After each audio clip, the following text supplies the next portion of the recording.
اعوذ باللہ من الشیطان الرجیم بسم اللہ الرحمن الرحیم الحمدللہ رب العالمین اللہم صلی علی محمد وآل محمد۔ السلام علیکم حضرات ناظرین،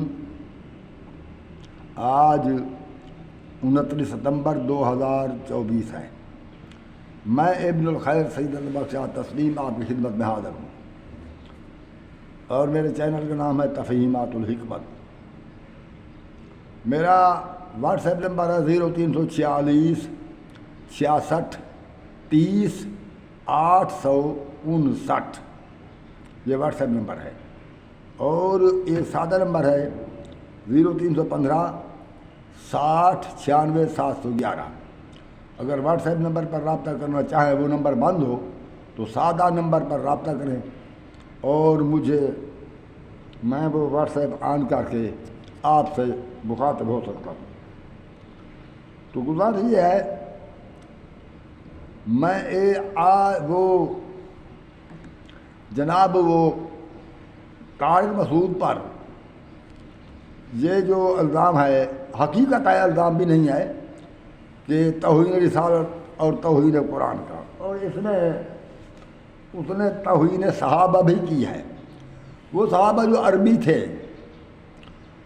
ان پر اعتراض جو کر رہا اجمی، جو طارق مسعود تو اجمی ہے، اس نے عربی پڑھی ہے، خود اس کی مادری زبان نہیں ہے، کہ وہ غلطی کرتے تھے اور حضور نبی کریم ان پڑھ تھے، ان کو بھی کچھ پتہ نہ چلتا تھا۔ اس لیے قرآن مجید میں کچھ غلطیاں ہیں، یعنی صحابہ کی توہین، قرآن کی توہین، رسول کریم کی توہین۔ اس توہین ہونے کے بعد کچھ مولویوں نے اس پر اعتراضات کیے، تو اس کو خطرہ پیدا ہو گیا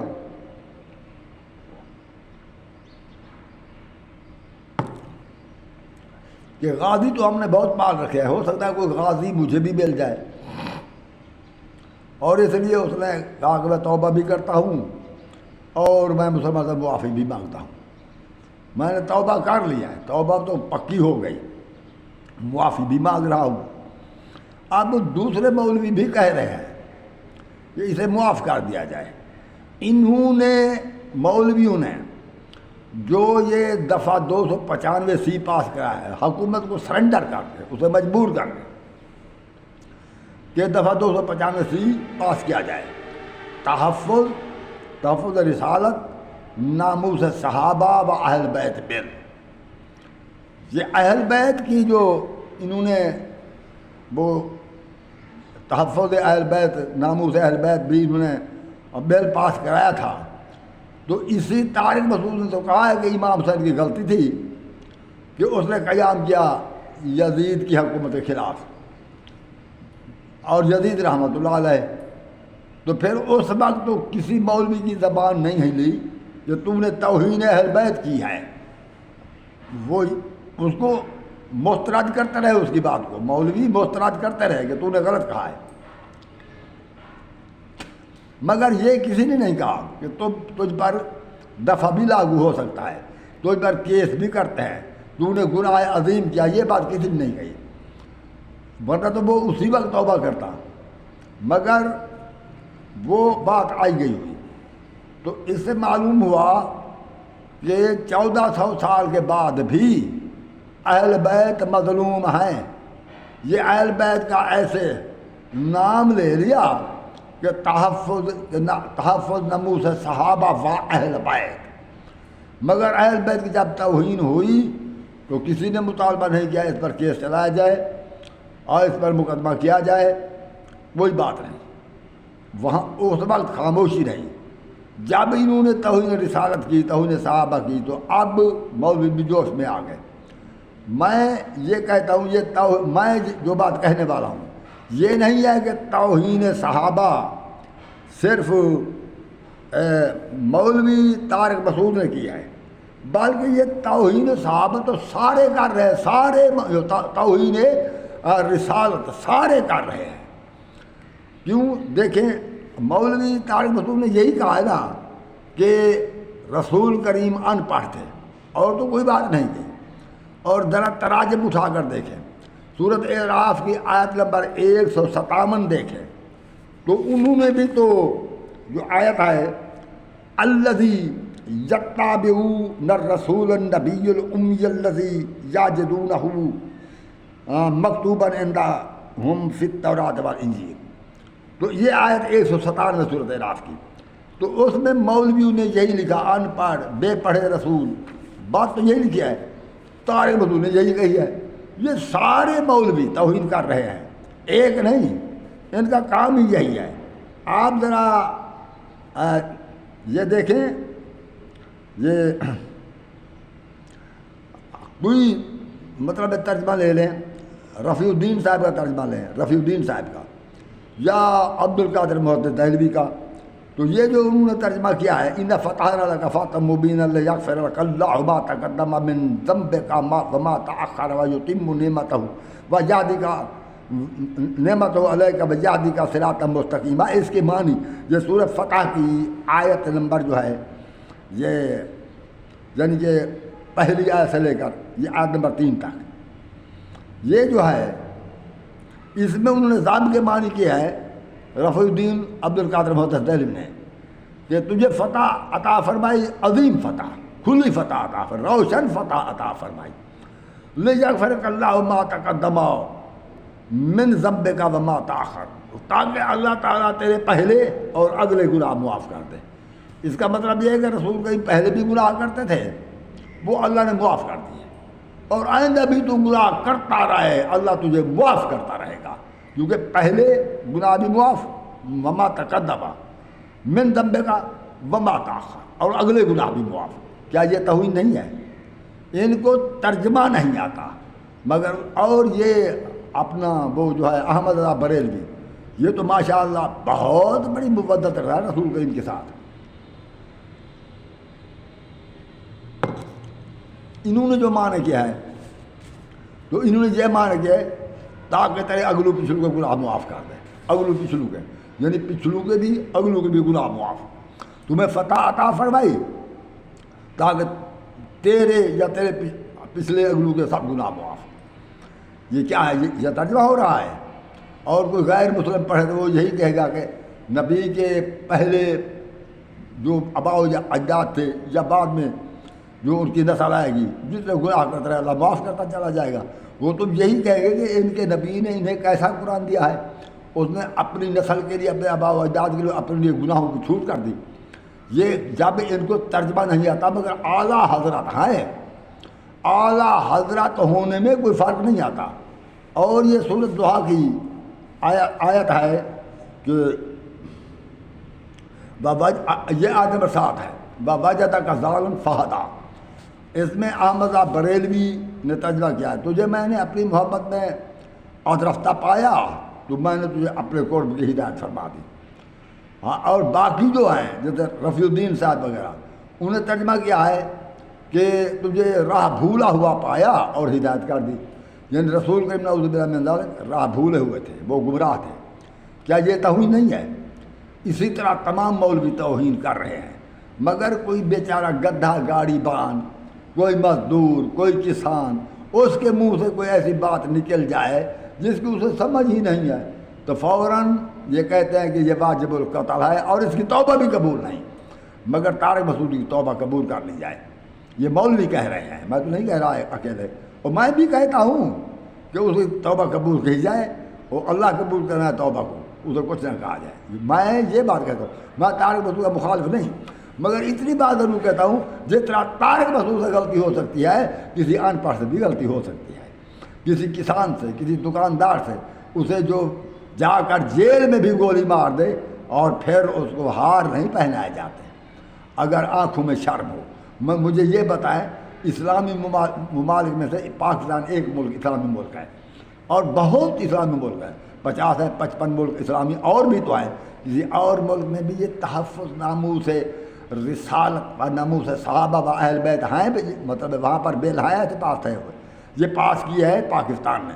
یہ فساد ہے صرف پاکستان میں، قتل و غارت ہے صرف پاکستان میں، بم دھماکے مساجد میں ہے صرف پاکستان میں۔ قتل کرنے کو یہ ناموس رسالت کی توہین نہیں سمجھتے، کیونکہ قتل کا شاید رسول نے حکم دیا ہے، اگر رسول کی اتنی بڑی نافرمانی، قتل سے بڑھ کر اور کوئی جرم بھی نہیں ہے۔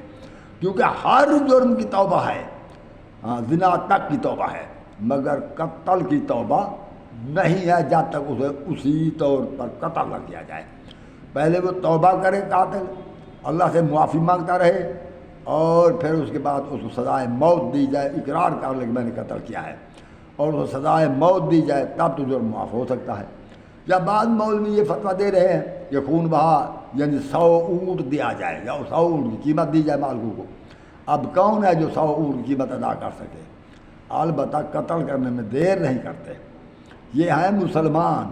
کیا ہیں مسلمان؟ کوئی مسلمان نہیں ہے۔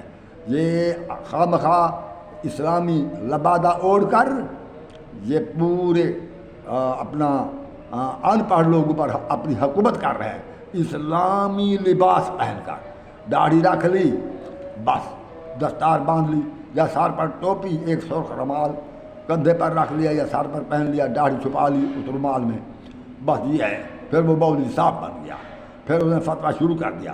جب ان کے پاس جائیں کہ مولوی صاحب یہ ہمیں فتوے کی ضرورت ہے، تو وہ کہتے ہیں لاؤ در المختار، لاؤ نا وہ فتاوت الانوار، فتویٰ کتاب میں دیکھتے ہیں، کبھی انہوں نے آیت لکھی ہے قرآن مجید کی؟ یہ قرآن مجید کس لیے آیا ہے؟ او بھائیو، وہ لوگ، میں یہ کہتا ہوں کہ مولوی کو اتنا سار پر نہ چڑھاؤ، یہ قرآن جانتے ہی نہیں ہیں، یہ نہیں جانتے قرآن، میں یہی کہہ رہا ہوں۔ اگر یہ قرآن جانتے ہوتے بخاری، مسلم، ابن ماجہ، موطا امام مالک، سنن نسائی، سنن ابی داؤد، یہ کتابیں کیوں اٹھائے پھر ہے؟ یہ کتاب، یہ قرآن میں کون سی کمی ہے؟ سورۃ نحل کی آیت نمبر 99 میں اللہ نے نہیں فرمایا وَنَزَّلْنَا عَلَيْكَ الْكِتَابَ تِبْيَانًا لِكُلِّ شَيْءٍ، رسول میں ہم نے تجھ پر وہ کتاب اتاری ہے اس میں ہر شے کا بیان ہے۔ جب اس میں ہر شے کا بیان ہے، مولوی کو تو نماز نہیں ملتی، پھر یہ قرآن جانتا ہے، اس کو نماز نہیں ملتی، یہ قرآن جانتا ہے۔ اس کے پاس جاؤ مولوی سے، اسے کہو کہ یہ 3 آدمی چلے جاؤ، اس کو اس نے اپنی عورت کو 3 بار کہہ دیا کہ میں نے اسے طلاق دی ہے، یہ کل کہا ہے، کسی صورت بٹھا سکتا ہے؟ وہ کہے گا نہیں۔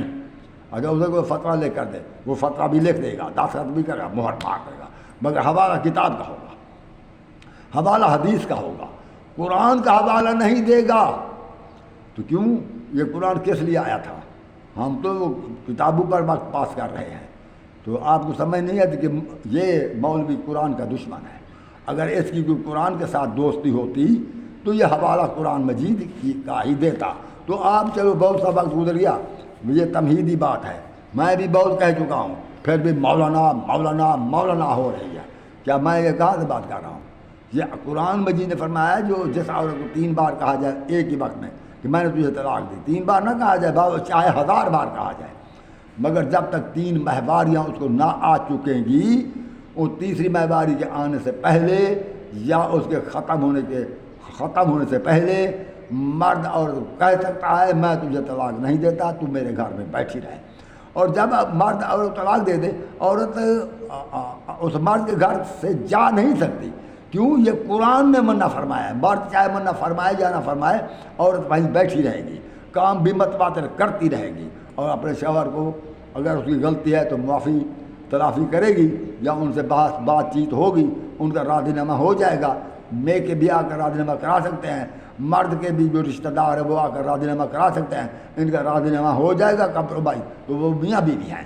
مگر یہ مولوی صاحب کی یہ عجیب ایک شریعت ہے کہ اس نے کہا میں نے تجھے طلاق دی، بس ختم۔ بہت وقت اس کی عورت طلاق ہو گئی، اور اسی وقت میں کے آئے، اس کا بازو پکڑ گھر لے گئے۔ یہ کہاں کا تماشا ہے، کہاں کا دین ہے؟ مجھے یہ قرآن سے ثابت کر کے دکھائے، مگر ایسا نہیں ہے۔ ان لوگوں نے قرآن کو چھوڑ دیا ہے، انہوں نے اپنا ایک دین بنا لیا ہے۔ یہ کوئی چیز نہ، یہ نماز جنازہ قرآن سے ثابت کر سکتے ہیں، نہ وضو قرآن سے ثابت کر سکتے ہیں، نہ نماز قرآن سے ثابت کر سکتے ہیں، نہ طلاق قرآن سے ثابت کر سکتے ہیں، نہ امامت قرآن سے ثابت کر سکتے ہیں، نہ یہ خلافت قرآن سے ثابت کر سکتے ہیں۔ یہ سب کچھ دین ان کا سارا حدیث میں ہے، کیونکہ یہ موضوع حدیث تو بنا ہی لیتے ہیں نا۔ اور جو حدیث ان کے خلاف جا رہی ہو تو پھر یہ کہتے ہیں کہ ملتانی نے کہا، یہ مولانا یزدانی نے کہا، اور یہ مولانا گربانی نے کہا کہ یہ حدیث بالکل کمزور، ضعیف، ختم ہو چکی ہے، یہ بڑی کمزور ہے، یہ بڑا ضعف آ گیا۔ اور اگر ان کے حق میں جا رہی ہو تو کہتے ہیں یہ تو فلاں نے کہا کہ سٹیل کے راڈ سے بھی زیادہ مضبوط ہے، بڑی سخت حدیث ہے۔ حدیث ملی بھی یہی ہے جو سب سے زیادہ مضبوط ہے، انہوں نے عشرہ مبشرہ بنا لیے، اور حدیثوں میں بھی تفاوت اتنا کہ یہ کہہ دیا یہ قرآن مجید سے کسی چیز کا یہ تطابق حدیث کا نہیں کرتے، اگر یہ قرآن سے تطابق کریں تو مجھے ایک شخص نے کہا کہ میں نے ایک شخص کے سامنے یہ حدیث پڑھی کہ رسول کریم نے فرمایا آنا مدینۃ العلم وعلی بابھا، میں علم کا شہر ہوں، علی اس کا دروازہ ہے۔ تو اس وقت وہ فوراً وہ مولوی صاحب کہنے لگے نہیں بھائی پوری حدیث پڑھو، میں پوری تم سنا دو۔ کہنے لگا کہ رسول نے فرمایا آنا مدینۃ العلم وعلی بابھا، آنا مدینۃ العلم وابو بکر اساسها والعمر جدارها والعثمان سقفها والعمر والعلی بابها، کہ ابو بکر آئرہ ہے اور عمر دیواریں ہیں اور عثمان چھاپتا ہے، دروازہ علی ہے۔ اچھا میں یہی بات ہے، کہنے لگا ہاں جی، اچھا میں اگر تم نے یہ پڑھا ہوتا قرآن میں، کہ اگر تم نے یہ پڑھا ہوتا کہ لیس البر بان تأتوا البیوت من ظہورها، یہ کوئی نیکی نہیں ہے کہ گھر کے پچھواڑ سے دیواریں پھاڑ کر آؤ، ولکن البر من اتقی وآتوا البیوت من ابوابها، اور نیکی یہ ہے کہ جو پرہیزگاری کرے اور آئے دروازے سے۔ تو پھر میں دیواروں کو چھوڑو، جب وہ ہیں دیواریں ان کو چھوڑو، آؤ دروازے کی طرف۔ قرآن تو یہ فرما رہے ہو، تم دیواروں کی طرف کیوں جا رہے ہو؟ مگر اگر میں نے کہا اگر تم اور بھی کچھ مشاہدات کے ذریعے، اپنی عقل کے ذریعے مشاہدات سے مطابقت کرتے، تب بھی شہروں کے اوپر چھت نہیں ہوتی، شہروں کے مکانوں پر چھت ہوتے، پورے شہر پر جانا ملتان، کیا پورے ملتان شہر پر چھت ہے؟ تو انہوں نے چھت بنا دی، دیواریں بنا دیے، ایرے الگ بنا دیے، ایک کمرہ بنا دیا۔ رسول نے فرمایا میں شاعر ہوں، انہوں نے کمرہ بنا دیا۔ اور پھر یہ حدیث بہرحال وہ مرمانی نے کہا ہے بڑی سکہ ہے، حدیث سکہ ہے، اس کو مطابقت قرآن سے نہیں کرنا، اگر قرآن سے مطابقت کریں تو یہ ابو بکر اساس ہوا، عمر جدار ہوا، عثمان سخت ہوا، جھوٹ ہے، یہ ایسے لگا دیا گیا۔ اور یہ اصحاب ایک حدیث ہے کہ مثل اہل بیت کا مثل سفینۃ نوح ومن رکب فنجا ومن تخلف انا فضل فغرق فہوا۔ تو مولوی صاحب نے کہا ایک اور بھی اس کے ساتھ آگے بھی ہے، میں آگے کیا ہے؟ کہنے لگا کہ بَأَصْحَابِكَ النُّجُومِ بِأَيِّهِمْ اقْتَدَيْتُمْ فَاهْتَدَيْتُمْ، میں پہلے مشاہدے کی طرف آتے ہیں۔ کیا کشتی نوح کو ستاروں کی ضرورت تھی؟ کشتی کسی سمت میں تو نہ جا رہی تھی، کشتی نے تو صرف یہ تھا، حضرت نوح علیہ السلام صرف پانی سے بچنے کے لیے کشتی میں سوار تھے، کسی سمت وہ جا نہ تھے، وہ ستاروں کی ضرورت سمت دیکھنے کے لیے اسے پڑتی ہے جو کسی سمت میں جا رہا ہو۔ پہلی بات تو یہ ہے۔ دوسری بات یہ ہے کہ اگر سمت معلوم کرنا بھی ہو تو سورۃ نحل کی آیت نمبر 16 میں اللہ نے فرمایا وَبِالنَّجْمِ يَهْتَدُونَ، وہ تو ایک ستارہ ہے، ایک ستارہ ہے، ایک جس کو دیکھ کر راہ پاتے، تم نے تو سارے ستارے بنا دیے، یہ ہم سب ستاروں کے لیے راہ پائیں گے۔ ایک ستارہ، ایک وَبِالنَّجْمِ يَهْتَدُونَ، وہ ایک ستارہ جیسے ہم دیکھ کر راہ پاتے ہیں، تو وہ تو ستارہ علی ہے۔ اگر یہ ستارے اصحاب ستاروں کی مانند ہیں تو پھر جو ستارہ رہنمائی کرتا ہے وہ علی ہے۔ تو پھر مولوی کے پاس اور کیا تھا؟ بس اس نے تو بس وہ تھا جو کہہ دیا، نہ انہیں قرآن مجید کی سمجھ ہے، انہیں اتنا بھی مولوی کو پتہ نہیں کہ آیات متشابہات کون سے ہیں۔ بھئی مجھے یہ ایک ٹکڑا کچھ ہو جائے اور پھر دوسرا اس کے ساتھ لگاؤں، مجھے یہ طریقہ نہیں آتا۔ ناظرین سامعین معاف کرنا، اور میں ذرا پانی پیا ہوں، پانی کم ختم ہو گیا میرے پاس، میں ابھی آ رہا ہوں۔ یہ ایسے ٹیلی فون چلتا ہے، یہ ابھی تک یہ چل رہی ہے، یہ ویڈیو چل رہی ہے، اسے بند نہ کرنا، میری تصویر ہٹنے سے بند نہ کرنا۔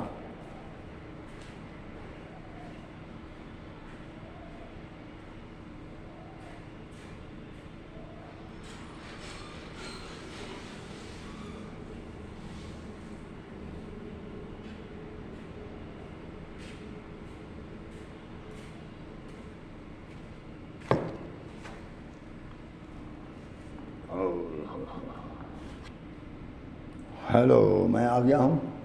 تو یہ مولوی صاحبان جو ہیں اور ہمارے یہ جو ان پڑھ لوگ ہیں، عوام طبقہ جو ہے، پڑھے لکھے چاہے وہ بی اے ہوں ایم اے ہوں، مگر جو یہ دینی معلومات نہیں رکھتے وہ ایسے ہیں۔ انہوں نے گویا مولوی کو اللہ کا مقام دے دیا ہے. جو مولوی نے کہہ دیا وہ بات ہی نہیں کرتے کہ ہاں قرآن سے دکھاؤ. جو بس مولوی نے کہا کہو سبحان اللہ، وہ کہہ رہے ہیں سبحان اللہ، جو وہ کہتا ہے وہ سبحان اللہ سبحان اللہ. تو اب میں جو اصل بحث کرنے والا تھا وہ تو رہ گئی، مگر میں یہ اصل میرا حقیقت بات کرنے کی یہ تھی. اب جو رسول، اس رسول کے یہ بات جو میں نے کرنا تھی وہ میں کل کروں گا. جس بات پر آج بس ادھر ادھر کی باتیں ہو رہی ہیں، میرا بھی کچھ، مجھے بھی تو افسوس لگتا ہے کہ میں آخر اتنی محنت کر رہا ہوں، سمجھا رہا ہوں بار بار کہ مولوی کو کہو آؤ قرآن کی طرف، عوام کو کہہ رہا ہوں، مولوی کی طرف اپنی ویڈیوز بھیج رہا ہوں کہ بھائی قرآن کی طرف آؤ ورنہ تم پر قرآن کا قہر نازل ہو جائے گا. قرآن کو کیوں چھوڑ دیا ہے؟ یہ کتابیں بخاری، مسلم، ابن ماجہ وغیرہ جو ہیں یہ قرآن چھوڑنے کا بہانہ ہے. انہی کتابوں نے تمہیں قرآن چھڑوایا ہے.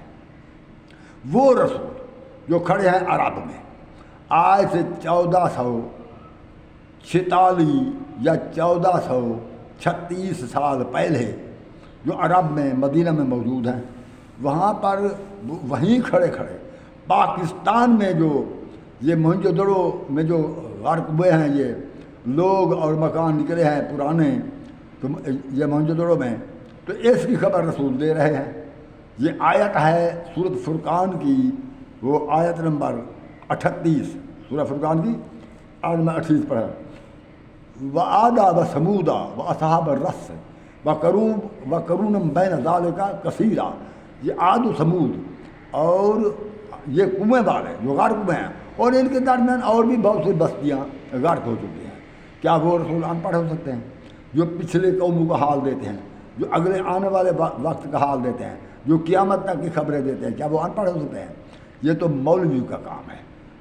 وہ کہتا ہے امام نہیں حدیث کے خلاف قیام کیا. اس مولوی سے پوچھو، تو بھی 70-72 آدمی ساتھ لے کر حکومت پاکستان کے خلاف قیام کرے گا؟ یہ بات کرتے ہیں، یہ کیا کہتے ہیں؟ ان کے ذہنی توازن خراب ہے. ان مولویوں کو پاگل خانے داخل کرو. یہ تمہارے علماء کرام نہیں ہو سکتے جن کی ایسی. اور دوسری بات یہ ہے، یہ بس جو ہے کتاب ثابت کر رہے ہیں. یہ حدیث جو ہے وہ ایک مولوی نے کہا، وہ البانی تھا، گرمانی تھا، ملتانی تھا، جو تھا وہ ابن سائرین تھا، وہ بھی ایک پرانا مولوی تھا، وہ ایک مولوی تھا. اس نے کہا یہ حدیث ضعیف ہے، تو میں نے کہا یہ ضعیف ہے. اگر اس نے کہا حدیث سکا ہے، تو میں نے کہا سکا ہے. مسلم نے یا یہ جو بخاری نے جو کوئی شرائط مقرر کر دی کہ حدیث کی پرکھ کا معیار یہ ہے، تم نے کوئی معیار مقرر کر دیا. تم سوچتے کیوں نہیں؟ خود سوچنا چاہیے. میں بار بار کہتا ہوں بے حدیث کے مطابق قرآن سے کرو. یہ قرآن ہے جو ہر چیز کی تصدیق کرتا ہے. یہ قرآن ہے جو سیدھا راستہ دکھاتا ہے. تم جب قرآن کو چھوڑ دو گے پھر محض گمراہی ہے. تو میں میرے عزیز محترم سامعین ناظرین معاف کرنا، ناراض نہ ہونا. کل انشاءاللہ العزیز میں جو آج خطاب کرنا چاہتا تھا وہ میں کل کروں گا. اس وقت میں آپ سے اجازت چاہتا ہوں. تو اللہ حافظ. السلام علیکم ورحمۃ اللہ وبرکاتہ.